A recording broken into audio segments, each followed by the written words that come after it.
Well, hello out there, everybody. It's Friday afternoon, and this is another episode of White Ash Flies with Colin Mahoney. Thanks for listening.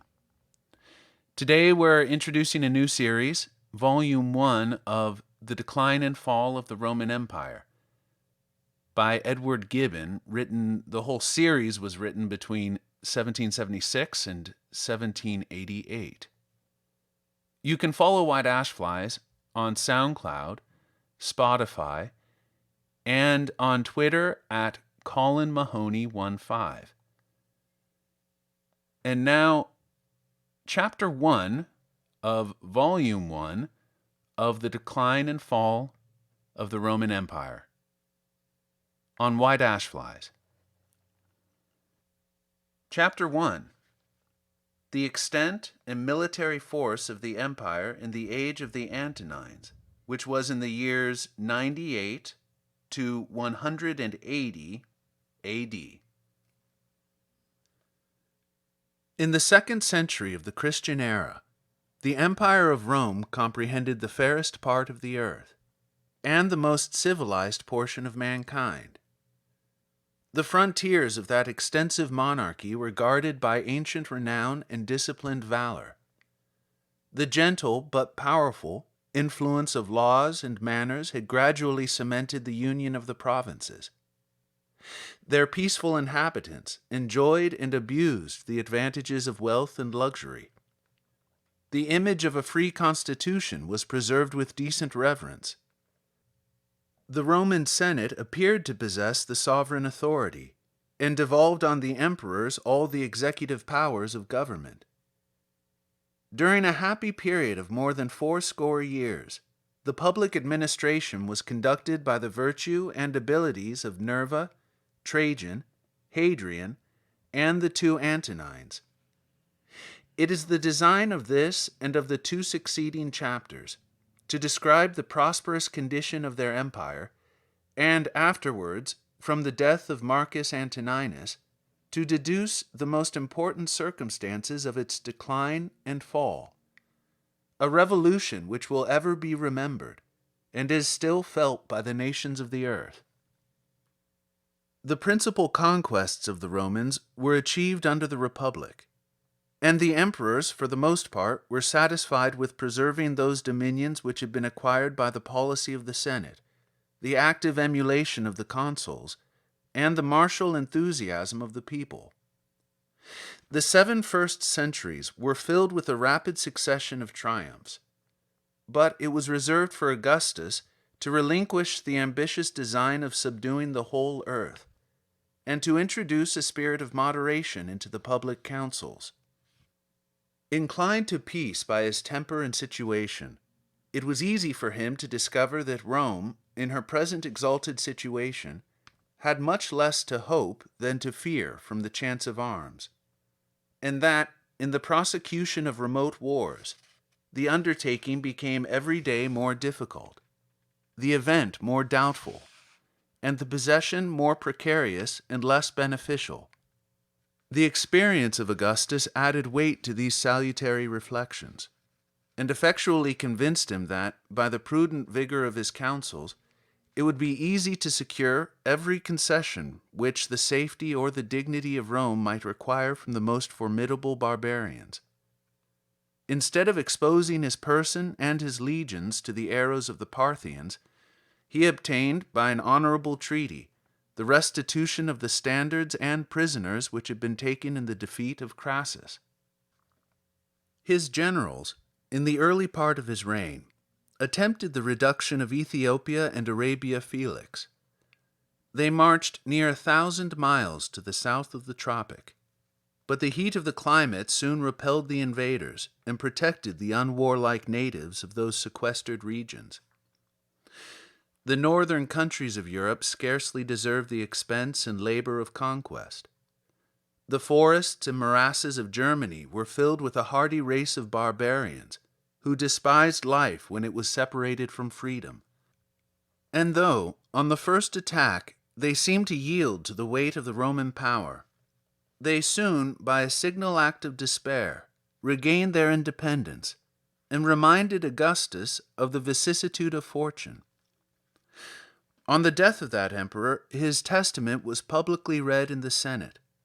He bequeathed, as a valuable legacy to his successors, the advice of confining the empire within those limits which nature seemed to have placed as its permanent bulwarks and boundaries. On the west, the Atlantic Ocean, the Rhine and Danube on the north, the Euphrates on the east, and towards the south the sandy deserts of Arabia and Africa. Happily for the repose of mankind, the moderate system recommended by the wisdom of Augustus was adopted by the fears and vices of his immediate successors. Engaged in the pursuit of pleasure or in the exercise of tyranny, the first Caesars seldom showed themselves to the armies or to the provinces. Nor were they disposed to suffer that those triumphs which their indolence neglected should be usurped by the conduct and valor of their lieutenants. The military fame of a subject was considered as an insolent invasion of the imperial prerogative, and it became the duty, as well as interest, of every Roman general to guard the frontiers entrusted to his care, without aspiring to conquests which might have proved no less fatal to himself than to the vanquished barbarians. The only accession which the Roman Empire received during the first century of the Christian era was the province of Britain. In this single instance, the successors of Caesar and Augustus were persuaded to follow the example of the former, rather than the precept of the latter. The proximity of its situation to the coast of Gaul seemed to invite their arms. The pleasing, though doubtful, intelligence of a pearl fishery attracted their avarice, and as Britain was viewed in the light of a distinct and insulated world, the conquest scarcely formed any exception to the general system of continental measures. After a war of about 40 years, undertaken by the most stupid, maintained by the most dissolute, and terminated by the most timid of all the emperors, the far greater part of the island submitted to the Roman yoke. The various tribes of Britons possessed valor without conduct, and the love of freedom without the spirit of union. They took up arms with savage fierceness. They laid them down or turned them against each other with wild inconstancy. And while they fought singly, they were successively subdued. Neither the fortitude of Caractacus, nor the despair of Boadicea, nor the fanaticism of the Druids could avert the slavery of their country, or resist the steady progress of the imperial generals, who maintained the national glory when the throne was disgraced by the weakest or the most vicious of mankind. At the very time when Domitian, confined to his palace, felt the terrors which he inspired, his legions, under the command of the virtuous Agricola, defeated the collected force of the Caledonians at the foot of the Grampian hills, and his fleets, venturing to explore an unknown and dangerous navigation, displayed the Roman arms round every part of the island. The conquest of Britain was considered as already achieved, and it was the design of Agricola to complete and ensure his success by the easy reduction of Ireland, for which, in his opinion, 1 legion and a few auxiliaries were sufficient. The Western Isle might be improved into a valuable possession, and the Britons would wear their chains with the less reluctance, if the prospect and example of freedom was on every side removed from before their eyes. But the superior merit of Agricola soon occasioned his removal from the government of Britain, and forever disappointed this rational, though extensive, scheme of conquest. Before his departure, the prudent general had provided for security as well as for dominion. He had observed that the island is almost divided into 2 unequal parts by the opposite gulfs, or, as they are now called, the friths of Scotland. Across the narrow interval of about 40 miles, he had drawn a line of military stations, which was afterwards fortified, in the reign of Antoninus Pius, by a turf rampart, erected on foundations of stone. This wall of Antonines, at a small distance beyond the modern cities of Edinburgh and Glasgow, was fixed as the limit of the Roman province. The native Caledonians preserved, in the northern extremity of the island, their wild independence, for which they were not less indebted to their poverty than to their valor. Their incursions were frequently repelled and chastised, but their country was never subdued. The masters of the fairest and most wealthy climates of the globe turned with contempt from gloomy hills assailed by the winter tempest, from lakes concealed in a blue mist, and from cold and lonely heaths, over which the deer of the forest were chased by a troop of naked barbarians. Such was the state of the Roman frontiers, and such the maxims of imperial policy, from the death of Augustus to the accession of Trajan. That virtuous and active prince had received the education of a soldier and possessed the talents of a general. The peaceful system of his predecessors was interrupted by scenes of war and conquest, and the legions, after a long interval, beheld the military emperor at their head. The first exploits of Trajan were against the Dacians, the most warlike of men, who dwelt beyond the Danube and who, during the reign of Domitian, had insulted with impunity the majesty of Rome. To the strength and fierceness of barbarians they added a contempt for life, which was derived from a warm persuasion of the immortality and transmigration of the soul.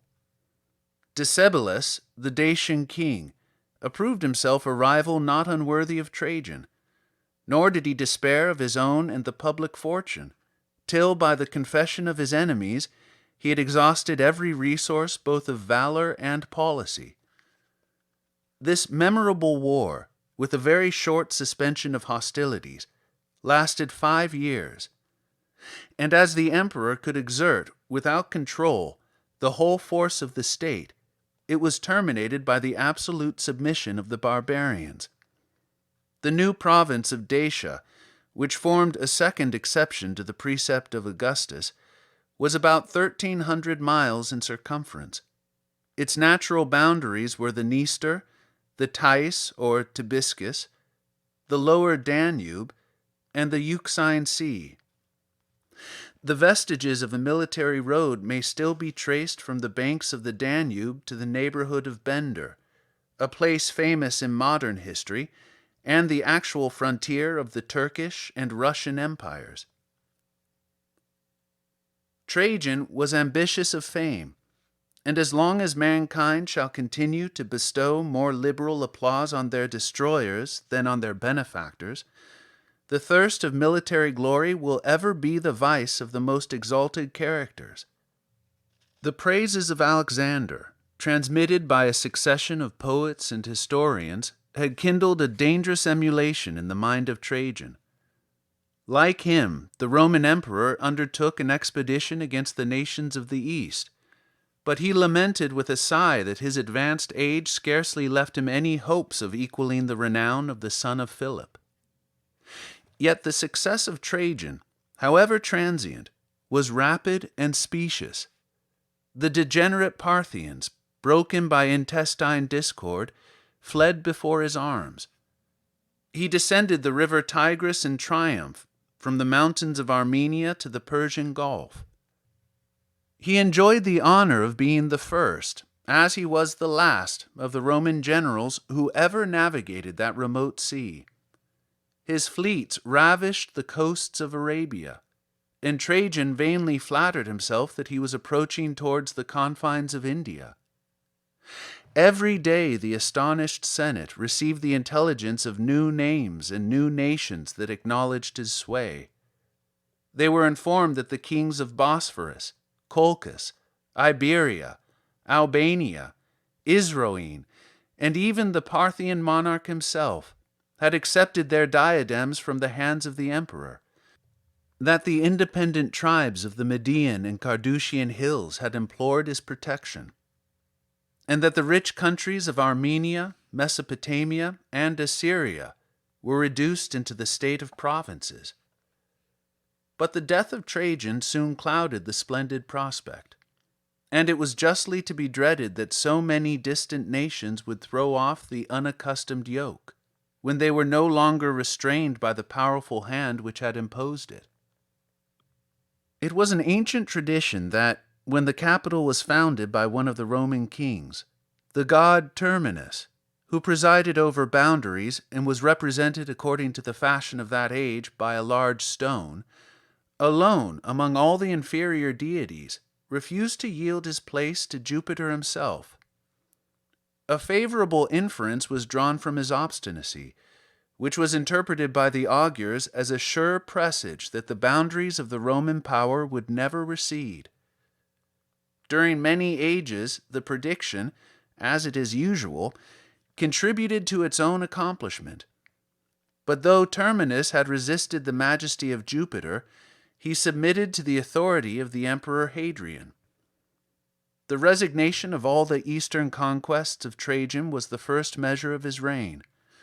He restored to the Parthians the election of an independent sovereign, withdrew the Roman garrisons from the provinces of Armenia, Mesopotamia, and Assyria, and, in compliance with the precepts of Augustus, once more established the Euphrates as the frontier of the empire. Censure, which arraigns the public actions and the private motives of princes, has ascribed to envy a conduct which might be attributed to the prudence and moderation of Hadrian. The various character of that emperor, capable by turns of the meanest and the most generous sentiments, may afford some color to the suspicion. It was, however, scarcely in his power to place the superiority of his predecessor in a more conspicuous light, than by thus confessing himself unequal to the task of defending the conquests of Trajan. The martial and ambitious spirit of Trajan formed a very singular contrast with the moderation of his successor. The restless activity of Hadrian was not less remarkable when compared with the gentle repose of Antoninus Pius. The life of the former was almost a perpetual journey, and as he possessed the various talents of the soldier, the statesman, and the scholar, he gratified his curiosity in the discharge of his duty. Careless of the difference of seasons and of climates, he marched on foot and bareheaded over the snows of Caledonia and the sultry plains of the Upper Egypt. Nor was there a province of the empire which, in the course of his reign, was not honored with the presence of the monarch. But the tranquil life of Antoninus Pius was spent in the bosom of Italy, and during the 23 years that he directed the public administration, the longest journeys of that amiable prince extended no farther than from his palace in Rome to the retirement of his Lanuvian villa. Notwithstanding this difference in their personal conduct, the general system of Augustus was equally adopted and uniformly pursued by Hadrian and by the two Antonines. They persisted in the design of maintaining the dignity of the empire, without attempting to enlarge its limits. By every honorable expedient, they invited the friendship of the barbarians, and endeavored to convince mankind that the Roman power, raised above the temptation of conquest, was actuated only by the love of order and justice. During a long period of 43 years, their virtuous labors were crowned with success. And if we except a few slight hostilities that served to exercise the legions of the frontier, the reigns of Hadrian and Antoninus Pius offer the fair prospect of universal peace. The Roman name was revered among the most remote nations of the earth. The fiercest barbarians frequently submitted their differences to the arbitration of the emperor. And we are informed by a contemporary historian that he had seen ambassadors who were refused the honor which they came to solicit, of being admitted into the rank of subjects. The terror of the Roman arms added weight and dignity to the moderation of the emperors. They preserved peace by a constant preparation for war, and while justice regulated their conduct, they announced to the nations on their confines that they were as little disposed to endure as to offer an injury. The military strength which it had been sufficient for Hadrian and the elder Antoninus to display was exerted against the Parthians and the Germans by the Emperor Marcus. The hostilities of the barbarians provoked the resentment of that philosophic monarch, and in the prosecution of a just defense, Marcus and his generals obtained many signal victories, both on the Euphrates and on the Danube. The military establishment of the Roman Empire, which thus assured either its tranquility or success, will now become the proper and important object of our attention.